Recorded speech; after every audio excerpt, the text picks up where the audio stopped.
Part 3 of Indian constitution के article 21 जो कि प्राण एवं दैहिक स्वतंत्रता की बात करता है, और ये एक फंडामेंटल राइट्स हैं। और एक फंडामेंटल राइट एक इंडिविजुअल के लाइफ को बेटर बनाने में, उसको चलाने में कितनी मददगार साबित होती हैं और कितनी हेल्पफुल है, ये आप सभी जानते हैं, इसको बताने की ज़रूरत नहीं है। और फंडामेंटल राइट्स कभी भी, चाहे वो कोई भी फंडामेंटल राइट्स हो, चाहे वो प्राण एवं दैहिक स्वतंत्रता की बात क्यों ना करता हो, चाहे वो आर्टिकल 21 ही क्यों ना हो, एब्सोल्यूट नहीं होता। यानी कि कोई भी फंडामेंटल राइट एब्सोल्यूट नहीं है, पूर्ण नहीं है। सभी में कुछ ना कुछ एक्सेप्शंस दिए हुए हैं, सभी में कुछ ना कुछ एक्सेप्शंस दिए हुए हैं। तो आज हम इसी एक्सेप्शंस की बात करते हैं जो कि आईपीसी में आता है। आईपीसी में उसका प्रोविज़न दिया हुआ है। आईपीसी पार्ट 4 जनरल एक्सेप्शन में 96 से 106 सेक्शन तक दिया हुआ है, जिसको हम बोलते हैं प्राइवेट प्रतिरक्षा या सेल्फ डिफेंस। तो नमस्कार दोस्तों, मैं कृष्ण कुमार स्वागत करता हूं आप सबका हमारे नए वीडियो सेशन में। और आज के इस वीडियो में हम बात करने वाले हैं सेल्फ डिफेंस के बारे में या प्राइवेट प्रतिरक्षा के बारे में। दोस्तों, अगर आपको वीडियो पसंद आता है तो प्लीज़ वीडियो को लाइक करें, शेयर करें और चैनल को सब्सक्राइब करके बेल आइकन के बटन को प्रेस करना ना भूलें, ताकि ऐसी नॉलेजेबल वीडियो आपको समय समय पर मिलता रहे। तो चलिए दोस्तों, आज की वीडियो शुरू करते हैं। और आज की वीडियो शुरू करने से पहले दोस्तों, मैं चाहता हूं कि आप अपने पास में एक पेन और कॉपी रख लिए, ताकि जो भी मैं बताता रहूँगा, ये जो भी फ्लैश में आएगा उसको आप नोट करते रहिए। तो चलिए दोस्तों, आज की इस वीडियो को शुरू करते हैं कि बात करते हैं कि क्या क्या एक्सेप्शंस हैं प्राण एवं दैहिक स्वतंत्रता की। प्राण एवं दैहिक स्वतंत्रता के अधिकार का मतलब होता है दोस्तों कि आपको जीने का पूर्ण अधिकार है, और आपको आपके इस अधिकार से, आपको आपके जीने के अधिकार से कोई भी वंचित नहीं कर सकता, चाहे वो कानून ही क्यों ना हो। लेकिन यहाँ पर ये अधिकार, ये आपका अधिकार जो है वो पूर्ण नहीं है। कुछ अपवाद ऐसे हैं जहाँ पर आपको आपके जीने के अधिकार को छीना जा सकता है कानूनी रूप से।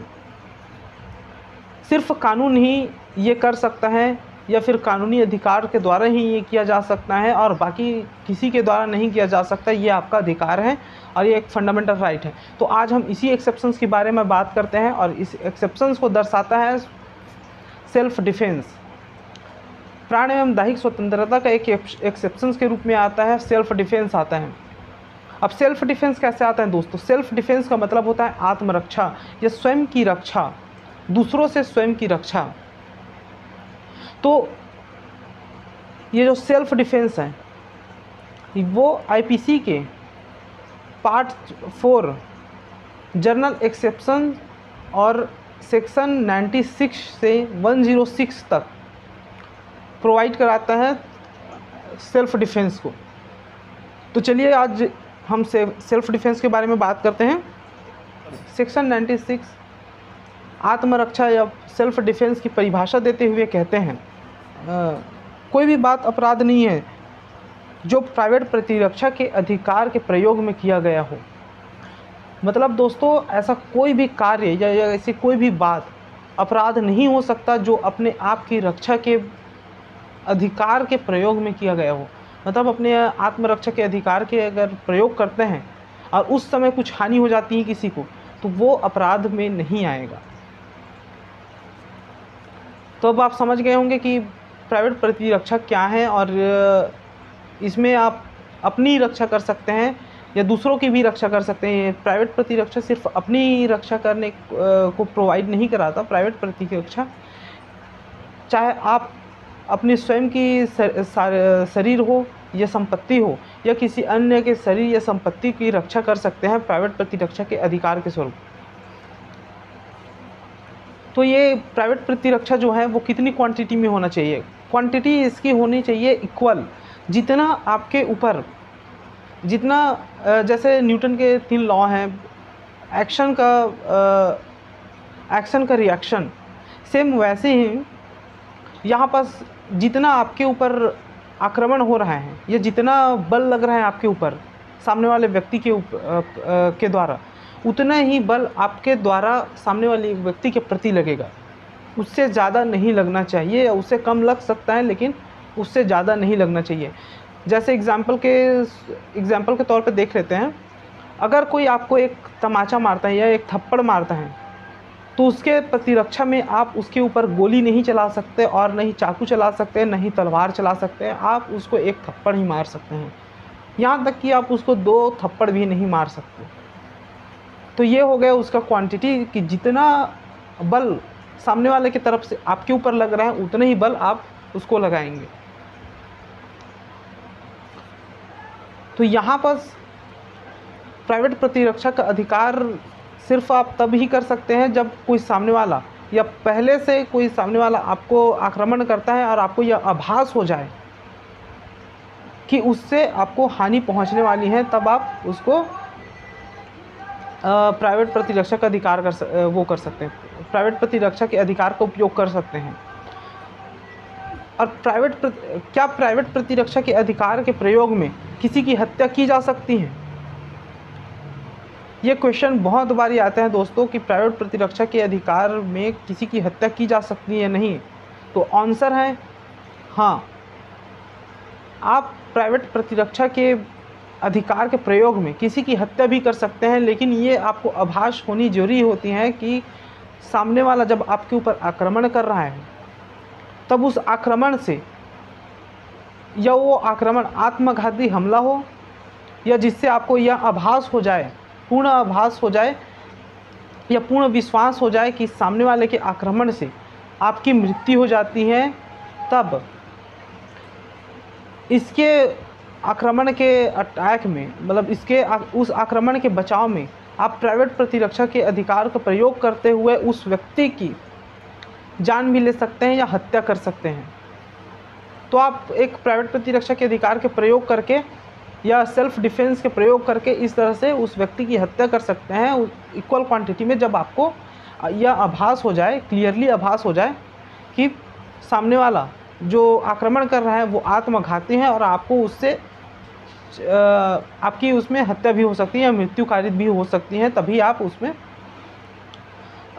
उसकी हत्या कर सकते हैं।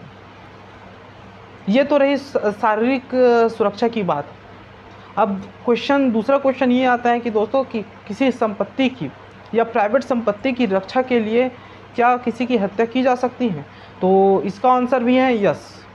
इसमें भी आप किसी अपने या दूसरे के प्राइवेट संपत्ति की रक्षा करने के लिए किसी अन्य व्यक्ति की हत्या कारित कर सकते हैं, लेकिन वो तब होगा जब किसी अन्य व्यक्ति के द्वारा संपत्ति की किसी चल या अचल संपत्ति की चोरी, डकैती, लूट, रिष्ट या फिर आपराधिक अत्याचार हो और जिससे यह आभास हो जाए कि उसमें आपको हमला भी किया जा सकता है उस कार्य को करने के दौरान, जिससे किसी की मृत्यु कारित भी हो सकती है। तो इस प्रकार के आभास के फलस्वरूप आप उस व्यक्ति की हत्या भी कर सकते हैं। तो दोस्तों ये रहा सेल्फ डिफेंस, जो कि आईपीसी में इसका प्रोविज़न दिया हुआ है सेक्शन 96 to 106 तक। प्राइवेट प्रतिरक्षा में आप किसी की हत्या कर सकते हैं। इसका मतलब ये नहीं है कि आप जाके किसी की भी हत्या कर दें और उसके बाद आप बोल दें न्यायालय में कि ये प्राइवेट प्रतिरक्षा के अधिकार का प्रयोग में किया गया हत्या है या कार्य है जिसके कारण मैं इसमें अपराधी नहीं हूँ। आप ऐसा नहीं बोल सकते, क्योंकि यहाँ पर बर्डन ऑफ प्रूफ आप ही के ऊपर आता है कि आपको साबित करना होगा कि ये जो कार्य हुआ है या हत्या हुई है आपके द्वारा वो प्राइवेट प्रतिरक्षा में या सेल्फ डिफेंस में किया गया है। या फिर आपको ये भी प्रूफ करने की ज़रूरत पड़ सकती है कि उस व्यक्ति का, सामने वाले व्यक्ति का आक्रमण या बल या फोर्स इतना था कि उससे आपको यह आभास हो गया कि उससे आपके मृत्यु कारित हो सकता है, आपका मृत्यु कारित हो सकता है या हत्या हो सकता है, तभी उसकी हत्या की गई है। तो ये प्रूफ, बर्डन ऑफ प्रूफ आपके ऊपर रहेगा या प्रूफ करने का भार जो है वो आपके ऊपर रहेगा कि आप उसको प्रूफ करें न्यायालय के सामने कि वो सेल्फ डिफेंस में किया गया है या उस व्यक्ति के कार्य से आपको मृत्यु कारित हो सकती है। तो ये प्रूफ भी आपके ऊपर करना होगा। ये प्रूफ भी आपके ऊपर आता है, ये आपको करना होगा प्रूफ को न्यायालय के समक्ष। यह सुनने में जितना आसान होता है उतना ही बहुत मुश्किल होता है। बटन और प्रूफ बहुत ही मुश्किल होता है दोस्तों, इसको प्रूफ करना। तो चलिए दोस्तों, आज के इस वीडियो में बस इतना ही। धन्यवाद।